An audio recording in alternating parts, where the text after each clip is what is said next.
Halo marketer semua, kali ini kita bakal belajar unboxing selebgram. Apaan sih? Salah ya? Oh, review. Oke, nah, ulangin. Halo marketer semua, kali ini kita bakal belajar nge-review selebgram. Nah, ngapain sih selebgram harus kita review segala? Jadi gini sob, di dunia marketing, ketika kita mau menggunakan jasa influencer, kita perlu tahu nih, mereka itu influencer mikro, makro, atau mega influencer. Penasaran gimana triknya? Check this out!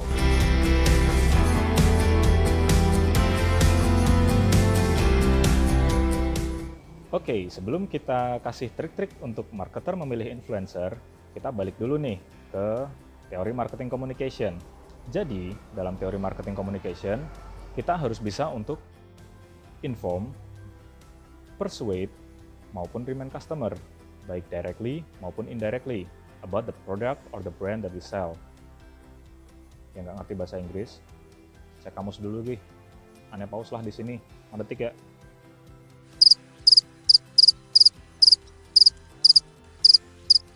Sip, lanjut.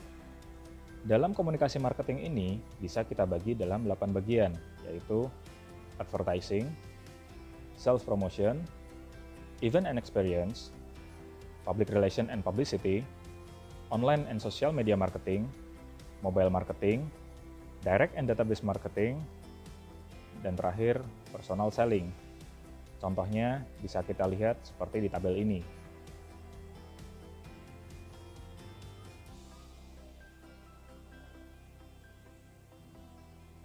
Banyak juga ya. Belum ketambahan influencer ini. Itu materi gua. Oh iya ya. Yaudah lanjut dulu deh. Nah, sebelum kita melangkah ke cara marketing mana yang akan dipilih, perlu kita ketahui dulu gimana komunikasi marketing yang efektif. Catat ya. 1. Tentukan dulu siapa target audiens Anda. Kalau udah nih. 2. Tentukan tujuannya. Marketer mau mentarget mereka untuk aware, knowing, liking, atau sampai purchase. Yang ketiga, desainlah komunikasi tersebut, apa yang ingin disampaikan, dan gimana strategi kreatifnya. 4. Baru kita pilih channelnya, mau lewat sosial media, billboard, iklan TV, sesuaikan sama strategi yang marketer buat. Lalu yang kelima, tentukan budget dari marketer. Business is business, it should be profitable, so define your budget. Ada beberapa cara pengaturan budget. Kita baca sendiri ya di buku. Kotler halaman 594. Ntar lama nih nggak sampai influencer. Oke, yang keenam, pilih marketing mix yang akan dilakukan. Kita sebaiknya tidak hanya berhenti di salah satu channel, tapi kita lakukan kombinasi, mix dari beberapa channel yang bisa kita kelola. Lalu yang ketujuh, ini yang menurut saya penting, tapi seringkali terlewatkan. Ukurlah hasil dari komunikasi marketing ini. Media iklan masa kini, seperti Facebook Ads, Google Ads, termasuk menjadi pionir dalam pengukuran, tapi nggak akan kita bahas lah, lain waktu aja. Last, ciptakan integrated marketing communication process, atau dengan adanya strategi multi-channel yang akan kita kelola, serta matriks-matriks yang harus diukur, kita perlu nih integrasikan supaya mendapatkan hasil yang maksimal. Oke, dengan perkembangan teknologi saat ini, muncul pula komunikasi marketing melalui influencer.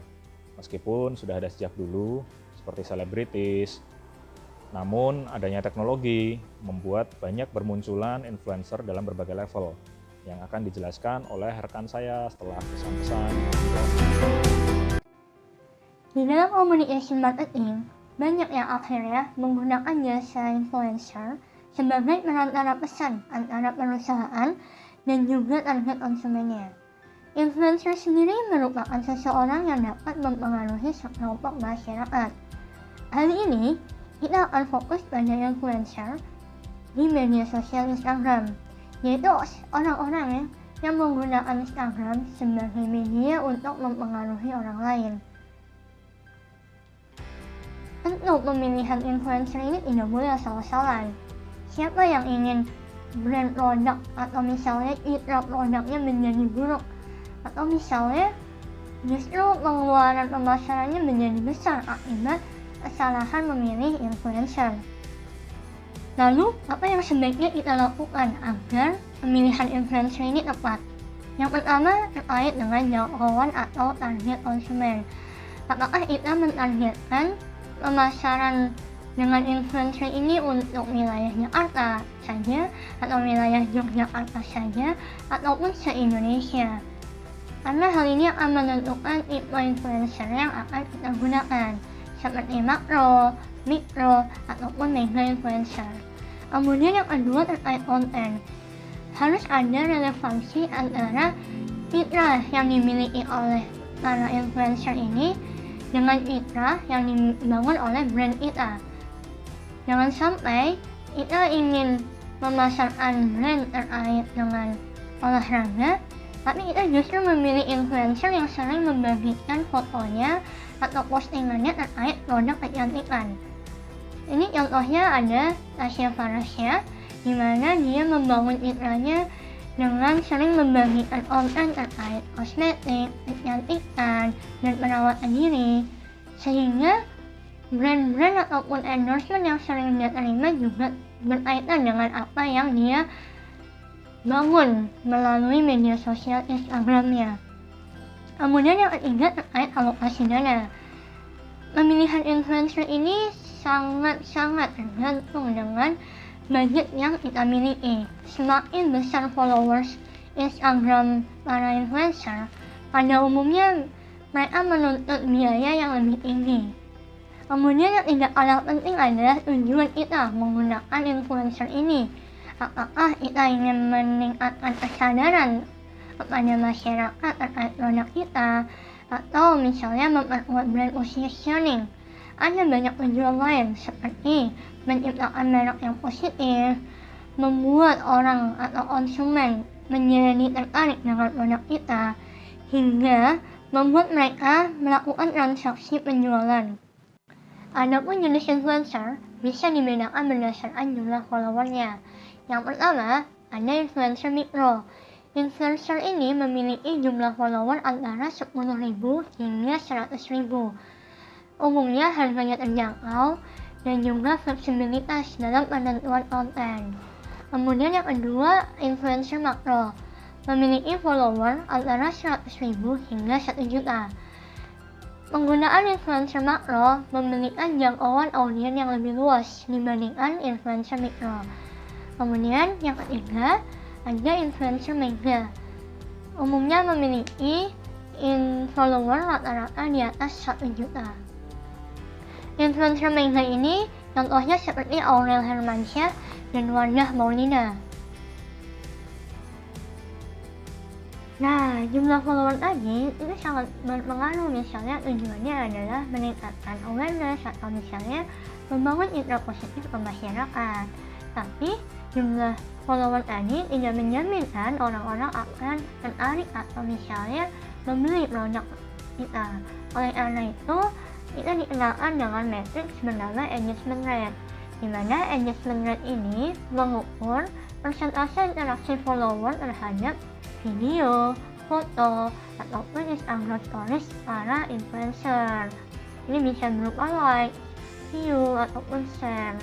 Nah, berdasarkan standar industri, apabila engagement rate-nya di bawah 1% ini tergolong rendah, antara 1% hingga 3,5% itu adalah rata-rata engagement dan tergolong baik. 3,5% hingga 6% ini tergolong tinggi, dan di atas 6% ini sangat tinggi. Kita langsung aja ya praktekin gimana caranya mengetahui engagement rate tiap influencer. Di sini saya menggunakan play.com, atau mungkin teman-teman bisa cari tools lainnya di Google. Dan contoh kasusnya adalah kita akan memasarkan produk gamis. Otomatis kita harus mencari influencer yang sering berpakaian gamis dan menunjukkan akhlak muslim yang baik. Di sini saya ambil contoh adalah Wardah Maulina.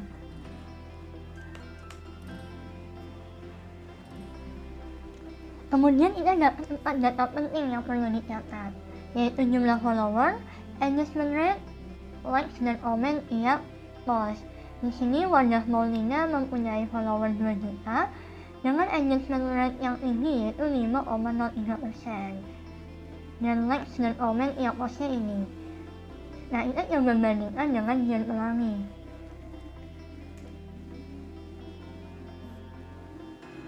Giant Pelangi ini punya jumlah follower lebih tinggi, yaitu 5 juta follower, tapi engagement rate-nya ini hanya sebesar 1,16%. Nah, apabila kita hanya melihat data ini hanya sekilas doang, itu tidak bisa membandingkannya. Oleh karena itu, kita harus membuat dashboard influencer. Di sini saya menggunakan dashboard yang sudah disediakan oleh Plank.com.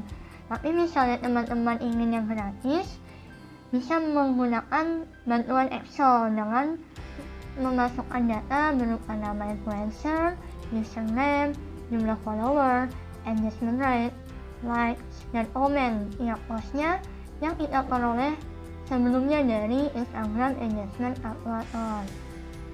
Nah, ini setelah saya masukkan, di sini ada 4 influencer. Kemudian kita membandingkan antara jumlah follower dan engagement rate-nya. Karena jumlah follower yang tinggi ternyata tidak sebanding dengan engagement rate ini.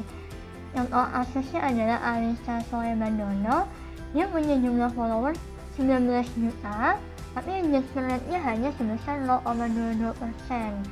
Ketika kita hitung, ternyata jumlah follower yang sering berinteraksi dengan Alisa Soebandono hanya 44.000. Dan apabila kita kalkulasikan atau kita bandingkan dengan Wadah Maulina, ternyata lebih besar Wadah Maulina, yaitu 99.000 follower yang sering berinteraksi.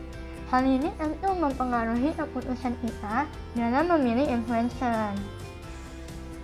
Nah, kemudian ada data tambahan nih yang sangat membantu teman-teman dalam memilih influencer. Di sini saya menggunakan tools Influencer Auditor for Instagram, tapi ini berbayar, jadi saya hanya menunjukkan saja datanya seperti apa yang akan membantu kita dalam pemilihan influencer.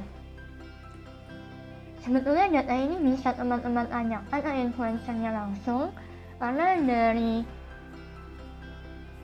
fitur Instagram sendiri ada fitur insight di mana influencer ini bisa melihat persebaran data demografi followernya, kemudian interaksi followernya, kemudian juga data-data lain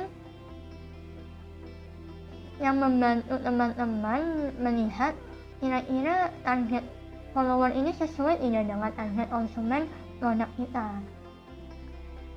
Nah, ini contohnya adalah di sini kita bisa melihat audience type-nya, di mana 90% ini merupakan follower yang aktif dan 10% ini adalah follower yang pasif.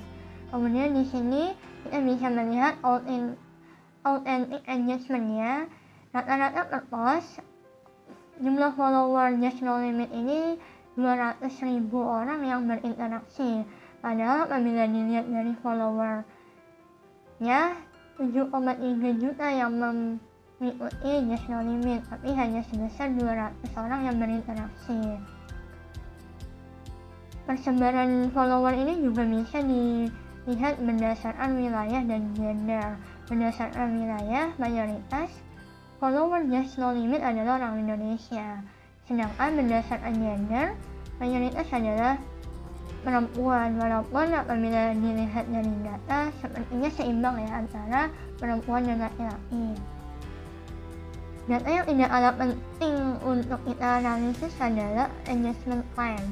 Di sini mayoritas engagement diperoleh pada jam pagi, 7 pagi di sini. Jadi apabila teman-teman atau misalnya kita menggunakan Just No Limit sebagai influencer, maka pastikan apabila kita meminta dia menyebarkan konten tentang produk kita di jam-jam yang engagementnya tinggi, seperti tadi jam 7 pagi, kemudian di sini ada juga jam 9, jam 5. Dan harinya pun akan mempengaruhi engagementnya, seperti hari Jumat dan hari Minggu ini punya engagement yang tinggi. Terakhir, Apabila kita sudah menggunakan jasa influencer, jangan lupa nih mengevaluasi performa mereka. Untuk mengevaluasi performa influencer, kita bisa menggunakan 4 metrik ini. Yang pertama, untuk tujuannya adalah meningkatkan kesadaran, metrik yang digunakan adalah CPM, yaitu cost per mile, di mana CPM ini mengukur biaya per 1000 impresi. Kemudian yang kedua, apabila tujuannya untuk membuat interaksi antara konsumen dengan produk, di sini metriknya adalah CPE, yaitu cost per engagement. Parameternya adalah like, comment, dan share.